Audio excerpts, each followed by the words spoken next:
And welcome back to a new episode of the Penscast recap show. This is Robbie, joined by Snail this evening. It is Tuesday, October 24th, 2023. We are in the midst of um, the Frozen Frenzy night across the NHL. All 32 teams in action across 16 games. One of those teams um, were the Pittsburgh Penguins. They played the Dallas Stars this evening, started a 4-game homestand at PPG Paints Arena. And like their last two games, they came out on the losing end, dropping this game 4-1 to the Dallas Stars. So before we get into the goals and all the action, I'm going to turn it over to Snail for his opening thoughts on tonight's contest. Just another bummer. They have no problem getting that early goal, and then it's just teams just chip away, and it's predictable. It's chaotic yet predictable at the same time. It's just sort of the same crap we see night in, night out. Going back, it's like this. It's just exacerbated symptoms of what we've seen over the last like 2 years now. So just another massive disappointment. Ottinger's a good goalie, though. You know, you have to keep in mind Ottinger's like they were firing a lot of shots on net, and I mean, you're not getting any cheeky goals by a goalie like Jake Ottinger. I thought Nedeljkovic looked good. I know that the score is 4-1, but I thought Nedeljkovic made some big saves. He kind of reminds me of Jari. I don't know. It's just the same crap. Chaos in front of our own net. Inconsistency from the bottom six. I thought Sid's line and Gino's line had a lot of jump to their game. It's just it's almost like a carbon copy of the last few games. So I'll pass it back over to you for the in-depth analysis of the game. But those are kind of my thoughts. Yeah, and going over the goals here real quick, like Snell said, no problem getting that early goal. Late in the first period at 19:22, Brian Rust remains on fire. 5 goals in now 6 games. Um, Lighting the lamp here to get the Penguins up 1-0. His fifth goal of the season, assisted by Jane Kensel and Sidney Crosby. And at this point, yeah, it's a close game, but you're going to get close games against Dallas. Dallas is a very good team. But so you get that first goal, you think, man, fans are going, got all the momentum going into the locker room. Second period, you come out, you're still playing well, but then again, Jason Robertson, their superstar, gets his first of the year at 7:37 of the second period, assisted by Craig Smith and Rupe Hintz, and all of a sudden it's 1-1, and the Penguins again. Yeah, it went 1-1. The Penguins kept pushing though, but in the end, it was Evgeny Dadonov with his first of the year at 16:03 to make it 2-1. Assist from new Dallas star Matt Duchene and Thomas Harley. And now all of a sudden you go from 1-0 at beginning the period to 2-1 down heading in to the second intermission, and in the third, um, the wheels just kind of come off a little bit more. At 5:22, Thomas Harley, his first of the season, from Joe Pavelski and Jason Robertson to make it 3-1.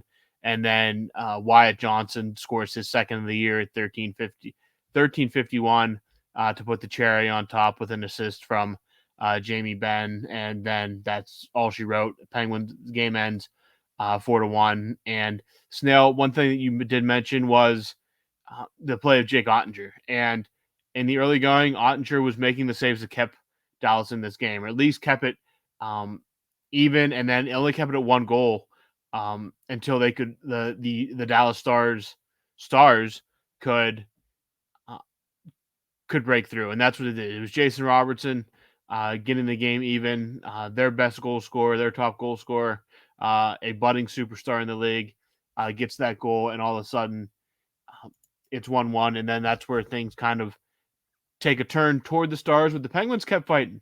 The Penguins did keep fighting. They kept throwing shots on goal.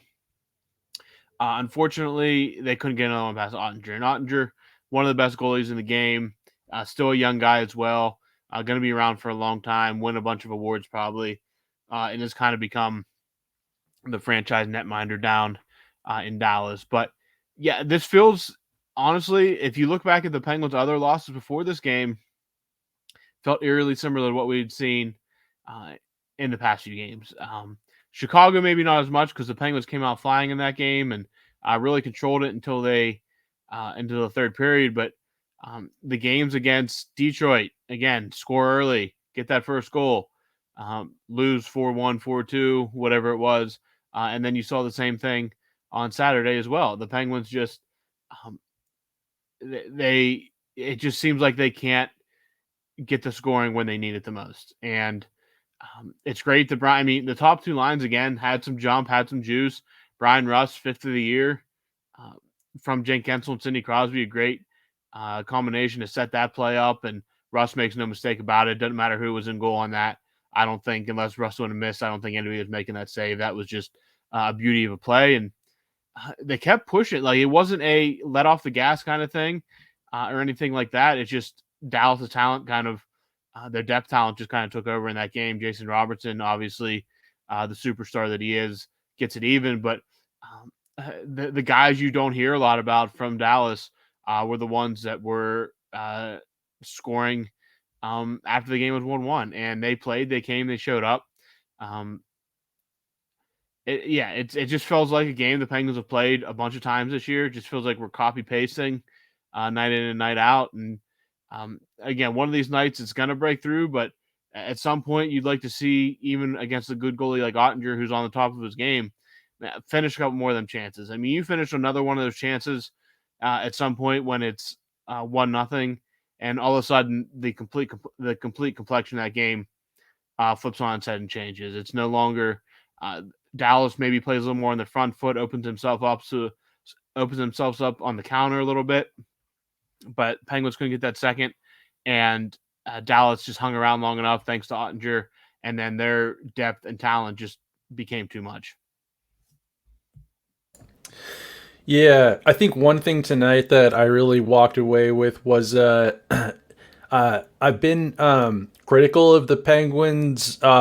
Just I haven't been able to describe it as anything other than chaos.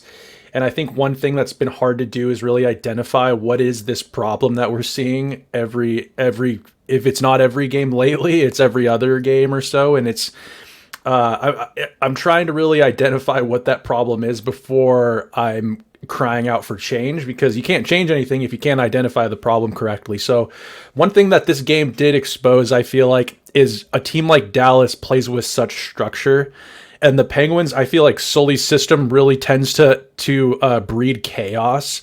You have the defense really worrying about quick ups, quick snaps out of their zone, and they're always pinching down. And I've noticed tonight that gets the Penguins in trouble a lot. It you when they're going back to on the back check, there's always a defenseman. When they score these quick goals, it's always a defenseman out of position. I saw one goal, Raquel's diving back to try to cover an open man. Just a little note, I think, is just that when you're playing against a team like Dallas, yes, the Penguins have a loaded top two lines that seem to always have energy and be buzzing, and then the bottom six not showing up offensively too much, not really able to get anything going, not really able to grind those their opponent down low and keep the puck in their own zone.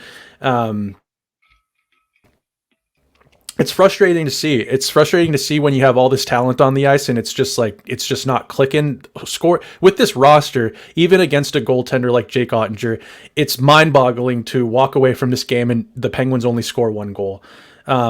On a side note, I think we got a little bit of a stick gate going on with Brian Rust. Brian Rust, noted true gloves and true stick user, had a really great start to the season using the new Catalyst stick. And tonight, back to his old gear there. He had the Bauer gloves on and a Bauer Nexus, and it's last year's graphic on there. It could be just it could be the new Nexus just dressed up as last year's graphic. But for anyone out there that's a little bit of gear nerds, Rust going back to old reliable. Yeah, you texted about that right when you kind of noticed it, and yeah, we just had this long discussion on the mailbag section about what gear Russ was using this season, and it seemed to be working for him. But he makes another change, and the goals are still going in. So maybe he's just trying to settle down or settle on uh, a decision about what he wants to wear all season. But tonight, whatever he changed to, it didn't seem to affect his goal scoring touch at all. I mean, he didn't score um, on Saturday, so maybe he figured he just needed to change up the juju a little bit. He wasn't happy with that one game drought without scoring, so he had to um, change it up a little bit. And hey, he gets that first goal, but unfortunately, somehow the only goal the Penguins managed tonight past Jake Ottinger as they lose 4-1. A very, I guess we'll call it scary moment in this game. John Ludwig making his NHL debut, lays a uh, pretty big hit on Radek Faksa in the neutral zone. And one thing I don't know if I've ever seen is the guy laying the hit is the one that gets knocked out cold and has to be helped off the ice. Upon replay, um, you could see his head make contact with Roddick Fox's helmet. Again, completely clean on both sides. Foxa did, I mean, it was a heavy hit. Foxa did go to the ice. And an unfortunate result out of all that is the Penguins lost John Ludwig in his NHL debut for the rest of the night. But again, a guy making his NHL debut, you got to like him stepping up to at least make that hit. It's just unfortunate how it all ended with him being helped off the ice with a what looked to be a pretty serious injury. Yeah, tough way to go out on your first NHL game. But man, that's the kind of I didn't know anything about John Ludwig before he took the ice tonight. But from what I understand, he's kind of more of a hard nosed defenseman. Even despite, I don't think he's the biggest guy, but he's tough in his own end. He's big on hits, and he tried. He really was trying to make a name for himself. Yeah. Going to lay. I think was it Radek Faksa. Mm-hmm. Uh, I can't remember. I think it was Radek Faksa. Dude, he was unconscious before he hit the ice. There was no. He didn't try to break. That's scary to see when you see a player not even try to break their own fall. There, he was lights out. Super scary moment. Glad to see that he was conscious when they helped him off the ice there. Uh, I was liking his game so far. I was liking he was tough to play against in his own zone, and I like that bottom pair with Shea and Ludwig. It's a little bit of youth injected in the lineup, and I was hoping to see a lot more. Hopefully, a speedy recovery for Ludwig, but tough break for him. But I love it too. He saw an opportunity. Right, Fox are coming right down the train tracks, and he was going to take no prisoners. Yeah, luckily, just the way he fell, his hands were in front of his body, which seemed to at least at the very least protect his face from making direct contact with the ice. So, very scary moment. The Penguins' actual team doctor, the reporters at the arena said he was on the ice, which is a rarity. Usually, the team doctors stay in the locker rooms to treat players back there, and they let the team trainers handle all that on the ice stuff. So yeah, scary moment. Good to see that he was able to um, at least get off the ice with his own power. He didn't have to be stretchered off or anything like that. But yeah, just another uh, kind of bad moment and what was a night of bad moments for the Penguins. But switching it up here real quick, it was, as I mentioned at the beginning, this was the NHL Frozen Frenzy night. All 32 teams in action across 16 games with staggered starts all evening. I believe the first game was at 6 o'clock. There was a game that was supposed to be at 6:30 between um, Columbus and who was it? Somebody else. But there was a power outage in Columbus and Anaheim that actually delayed the game 2 hours, so it did get pushed back. But there are still it is currently 10:30 on the East Coast. There is a game um, out west getting ready to begin, and then there's another game at 11 Eastern tonight. So 16 games encompassing all 32 teams. ESPN was running a red zone type program on ESPN2 and ESPN Plus if you could stream. And I'm going to ask Snell here. Snell, did you tune in to any of the NHL Frozen Frenzy content? I did. once the Penguins were kind of really starting to get going, I didn't really I didn't stray from it too much, but it was kind of like we briefly touched on. I can't remember if it was in a mailbag a couple of weeks ago, or maybe not even that, maybe a week ago or so. But yeah, I think it seemed pretty cool, honestly. Like it was when a team got a power play, they actually had like dual screens going. They had like the game they were Yeah, covering in the moment where there was the one I was watching, it was Buffalo. Their power play was just ending, and then I think it was like it might have been like Montreal. If I'm wrong, I'm a space cadet for that, but it was I think it was Montreal. They just got a power play and they split the TV right down the middle. And at first I was kind of concerned. I thought Buchagras was going to be like commentating over the commentators yeah, happening on both screens, but nope. He peels back and then they let the audio kind of go on its own. I think it's great. It's just a way to really Garrett, he preaches this all the time. It's all about goals. That's what people want to see. And when you're having the high octane scoring teams like a team like Buffalo or something, I mean, just flipping through different games, getting a look at. I think this is great for gamblers too. I don't. I'm not yeah. really. We can't gamble here in Washington State. I hope that changes, but it looks cool. I'm excited to once this is over. I'm probably going to go plant myself back on the couch and continue to just marinate and watch hockey games. But so far, I thought it looked cool. I like that it's high. It's strictly action. I mean, the teams may not score on their power play or in whatever circumstances going on, but it's a cool concept, and I think it's something that it'll probably continue to get better. Like this is the first night. I'm sure that it will Yeah. improve. I don't have too many gripes about it currently, but I think bravo to the NHL and ESPN for kind of figuring out a way to get more eyes on more markets and more games. Yeah, I had the Penguins on one screen and I had Frozen Frenzy on a smaller side screen.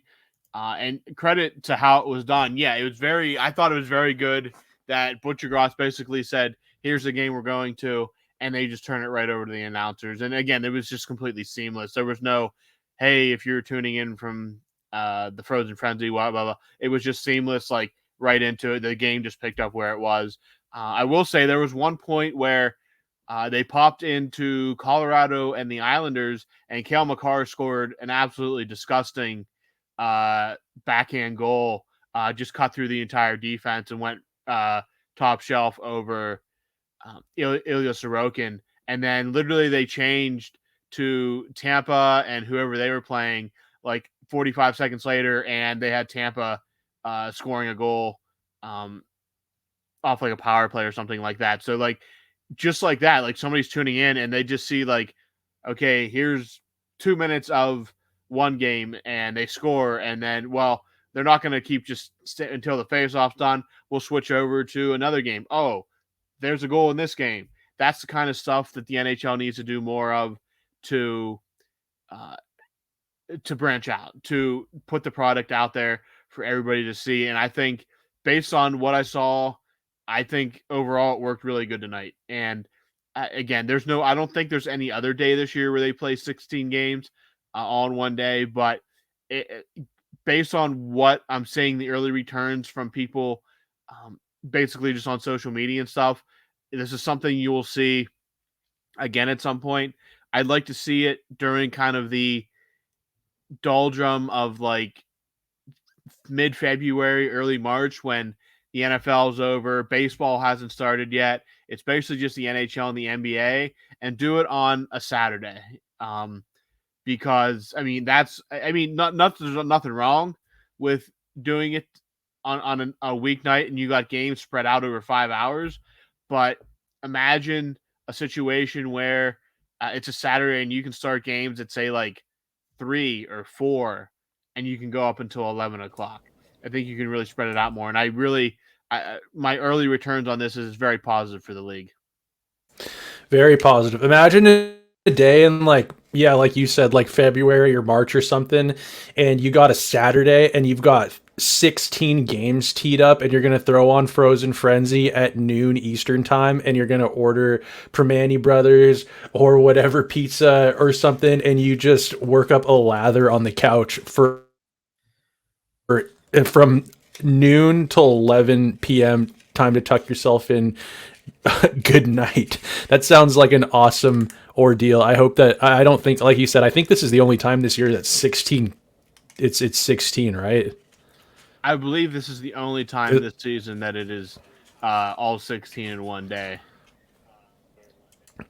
Well, like I said, bravo to the NHL and for ESPN Plus for this because it's. I think, like you said, it's just it seems like a good product right off the bat, and this is what you need for a sport like the NH for hockey and the NHL. Is it's just it's always playing. You know, it's like the second, third, depending on where you live, fourth most popular sport, and this is growing the game. It's on ESPN. You're getting eyeballs on a lot of different markets too. Like, you know, there's 32 teams, but a lot of people tuning in to watch hockey. They don't have a hockey team in their home state, so more eyeballs on more players, marketing the offense. You're going to see the superstars out there on the power play more than likely.